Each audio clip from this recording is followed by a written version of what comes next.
How are you doing? I'm good. How are you? Yeah, good. Thank you very much. Yeah, that's So, good. in your professional life, you're the service design lead at Manifesto and also an environment strategist at the Panoply.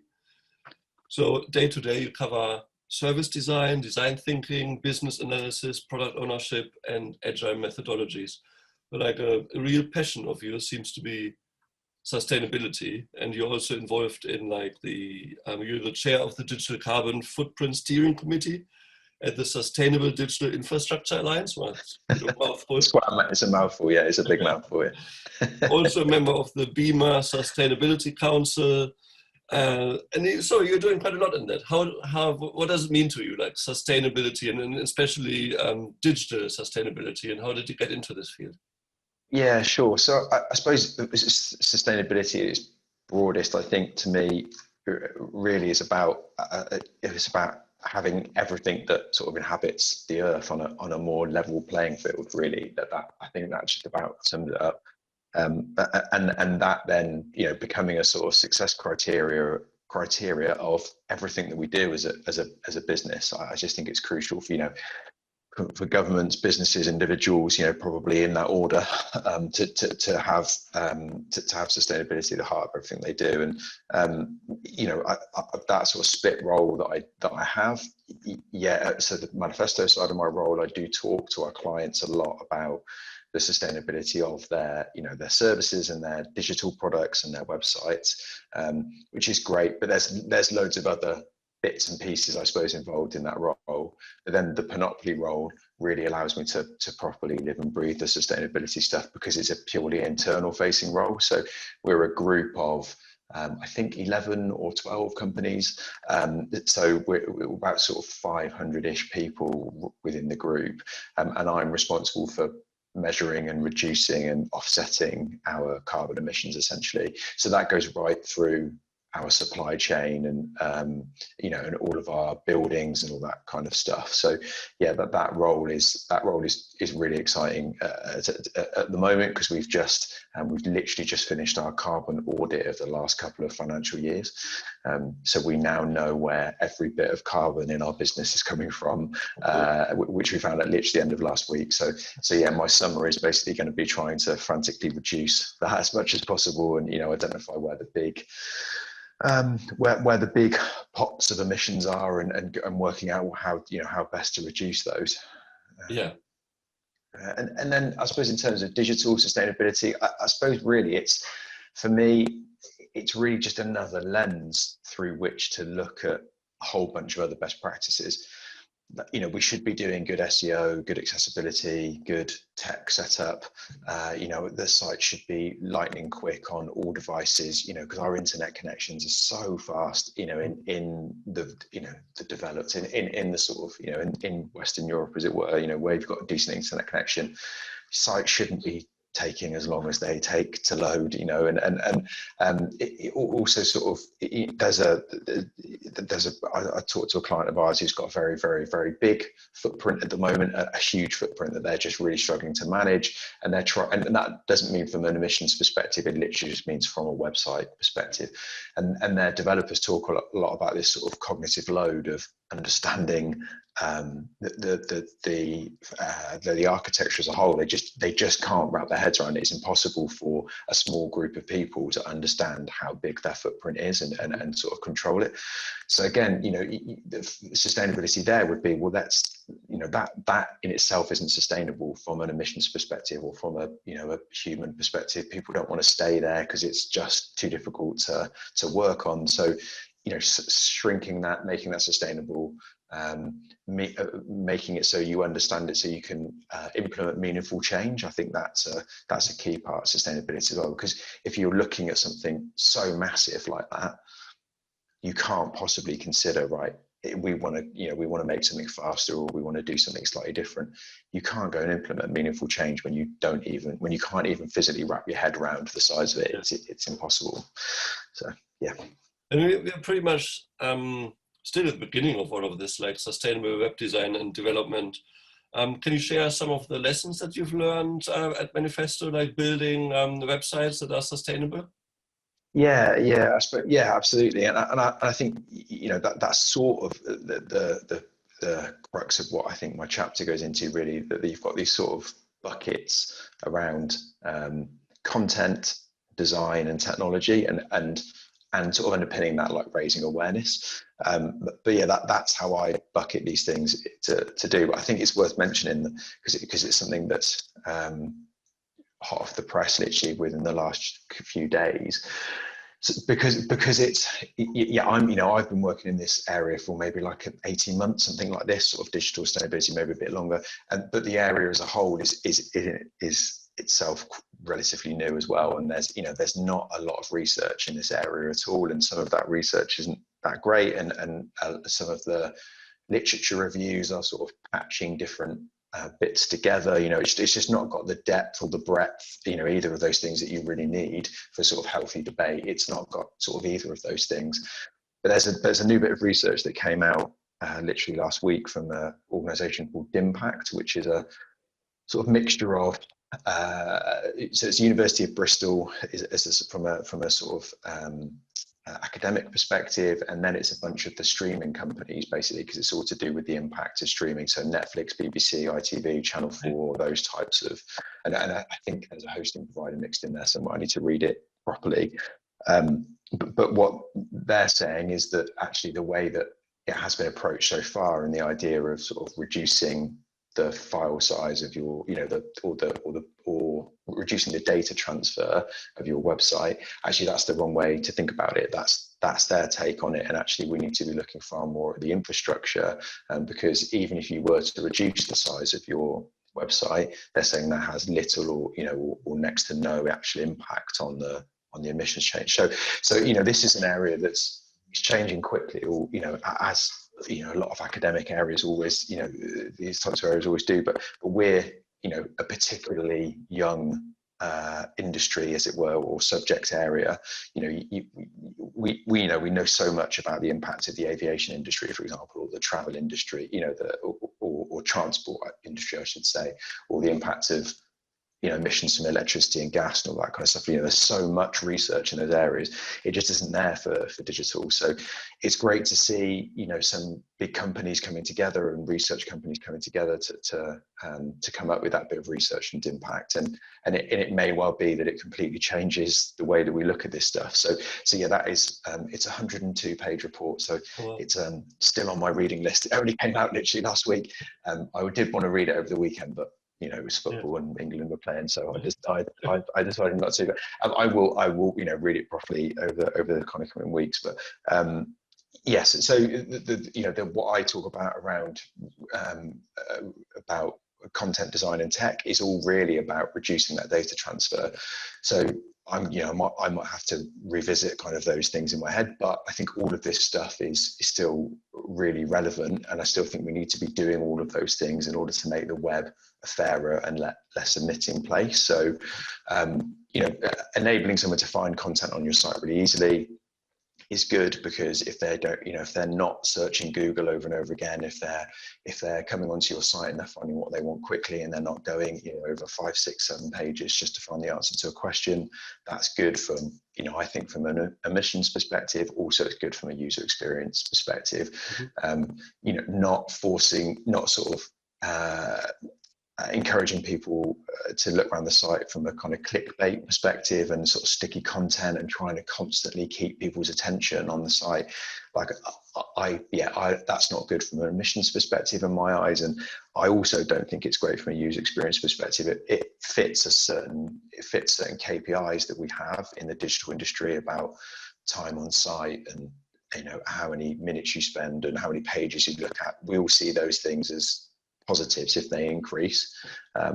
I think we should be flipping that on its head and saying, actually, how quickly can we get someone on and off a website? How quickly can they complete that task and then leave and get on with their lives? That's the way that I like to think about it. So I suppose design and content are a similar, following that kind of ethos in design and content is great.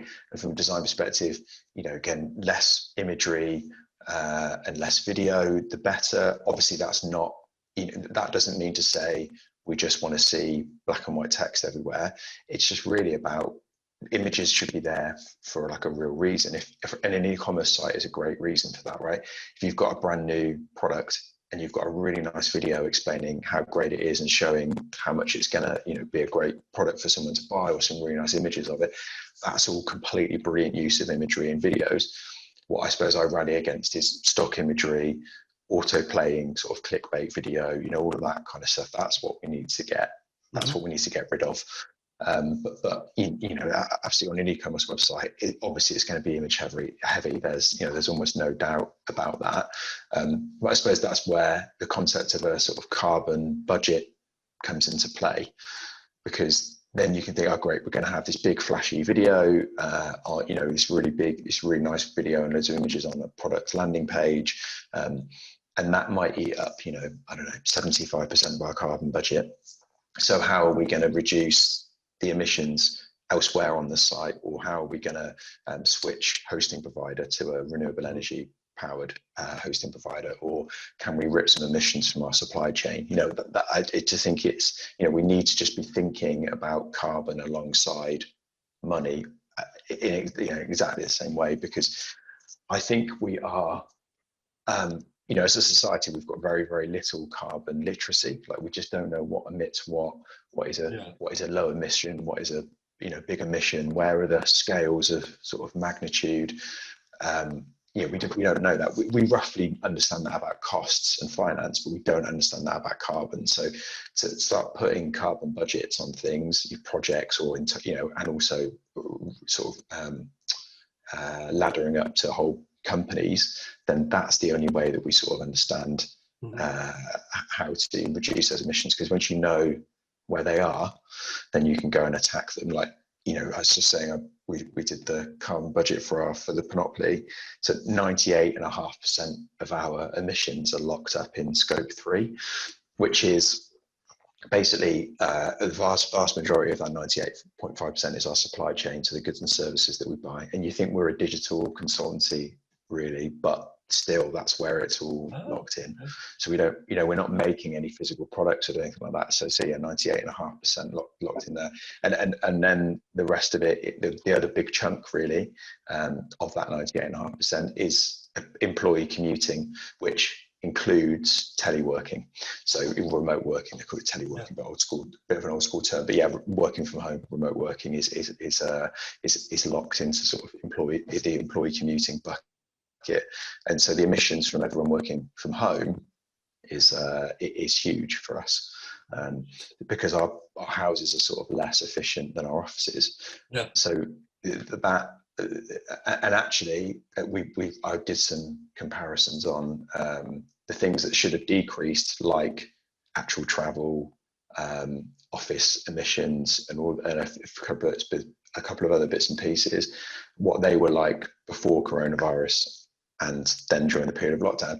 And I think our emissions have actually increased by about 13% in that time, where you would think they would have dropped, right? So again, there'd be no way that we would know that unless we'd gone and got the data. So I suppose that's what I'm saying. Like, you need to understand where the carbon is before you can go and work out how to reduce it. Because now I'm going to go and talk to our sort of 5 biggest suppliers and say, right, how do we reduce our emissions? And I've got to look at how can we incentivize more of our employees to be on renewable energy contracts at home. Can we pay them to do that? It's sort of where my head is at the moment, because it's obviously a huge factor for us. Anyway, that's a big tangent. So the third point I should have got to. So design and tech, content and design, and then technology is the sort of third bucket. And that's really, really that's about making the website as performant as possible. So everything that your, a development team will be wanting to do to make a website as quick as possible is therefore, in my opinion, good for making it its emissions as low as possible. So all of the sexy stuff that, or the technical guys would call it sexy, all of the sort of sexy technical stuff and all the most recent best practices that a dev team are going to want to implement, they should really be embraced, like static websites and constant reviews of code and the latest content management systems, decoupling your CMS from your front end, all of these types of things that may well just be languishing at the bottom of the backlog, or people don't want to implement them because they cost money rather than make money. Again, if we've got a carbon budget as well as a finance budget, then we'll do those things because we want to reduce the emissions, which I think is a good thing. But again, they're going to be good for the end user. They're not going to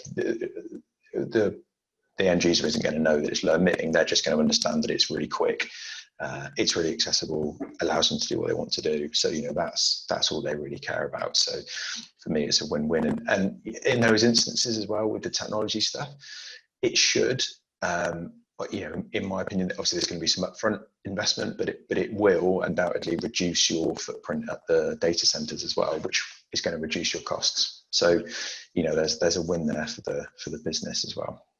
And in terms of how the role that e-commerce managers can play and how they can get started, a lot of it is about collaboration and teamwork and starting conversation with multidisciplinary teams, isn't it? Yeah, I totally agree. Yeah, definitely. I think going back to we did a bit of work with the climate group relatively recently, and I had a sort of list of stuff that I wanted to talk, because I did a sort of rallying cry, I suppose, to the team to say, look, we need to make this website as low emitting as possible. We need to do as much as we possibly can to make it as a sort of poster boy of renewable websites, or eco-friendly websites, whatever you want to call them. So I had a big list of things, and I was talking to the team about them, but when we got together as a team and we started bouncing ideas off of each other, and the development team understood what we were trying to achieve as well as the design team, then that was brilliant, because that's when the best ideas really came out. Like, there was things in there that I would have never have thought of, that the team were like, oh great, of course we can, that means we can do this and we can do that. One of our Drupal developers was just adamant that he was going to rewrite the sort of templates that make up the Drupal content management system, and he did that and saved a huge amount of data transfer from stuff that was just in those templates. It was just baked in there, and no one ever bothers touching it because it comes straight from the latest Drupal release, and people just think it needs to be there. And actually, he just went in and got rid of a load of default stuff that wasn't necessary. So, and that was good, because he, and on top of that, on top of it reducing the amount of data, he learned a bunch of stuff from how the templates were set up as well. So yeah, it's just a fresh angle of looking at things, really. I think gives people that license to have a bit of, there's a constraint in there, because what we're saying is we need to reduce the amount of data, but it's sort of, innovations for me it's well talked about, isn't it, that you can get a little better innovation when you introduce constraints, and I think it's an exciting constraint for a lot of people. Now, are there any tools and resources that you'd like to recommend? Yeah, so a great book that I know obviously Tom has written a chapter for this for the ebook as well. But Tom's own book called Sustainable Web Design is a really great book. And I just think it's excellently written. Sort of steps through the phases of addressing this situation in really nicely. And there's sort of an accompanying website he's got. He's done it with another agency called Mighty Bytes, I think, but it's called sustainablewebdesign.org, which is that's a really great list of resources as well. And they, what I really like about that is they've done a bit of sort of editorial and a bit of content writing about each of the resources, so you really understand what it is you're about to go and look at, which is great. Mm-hmm. I worked on the greenpages.beamer.co.uk. So as part of that BEAMER Sustainability Council that you mentioned earlier, we put together a list of resources that we think people will find interesting. What we were basically saying was, it's just, well, I mean, there's quite a few of us on the council now. At the time, there was 4 of us really. Yeah, I think. And it was sort of us saying, these are all things that we found useful when we were reading up on this subject, you know, over the last 18 months to a year. So, but we struggled to find them because at the time they were quite difficult to come by, and they're, you know, are they reliable, etc. So we've, you know, I suppose we're letting people sort of stand on our shoulders. It's just like, look, if you want to find out about this, go and read these things because they're all great.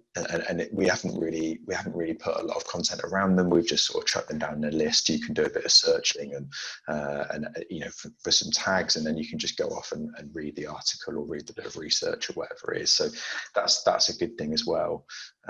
Yeah, so those are the resources that I look at, and then, I mean, I suppose I sign up to things like the Carbon Brief, which is from carbonbrief.org. That they're a brilliant.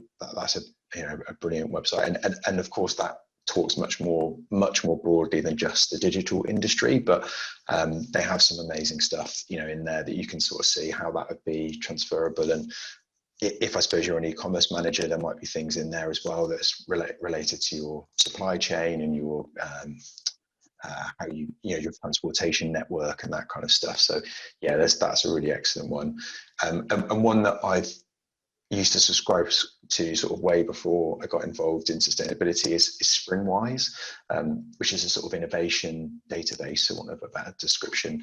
But I just get like I think a weekly or a couple of times a week sort of digest of their latest bits of innovation. It's what's nice is it comes from, you can get stuff from like students at university, as you know, student university projects, right up to, you know, huge companies doing innovation. So it's and everything in between.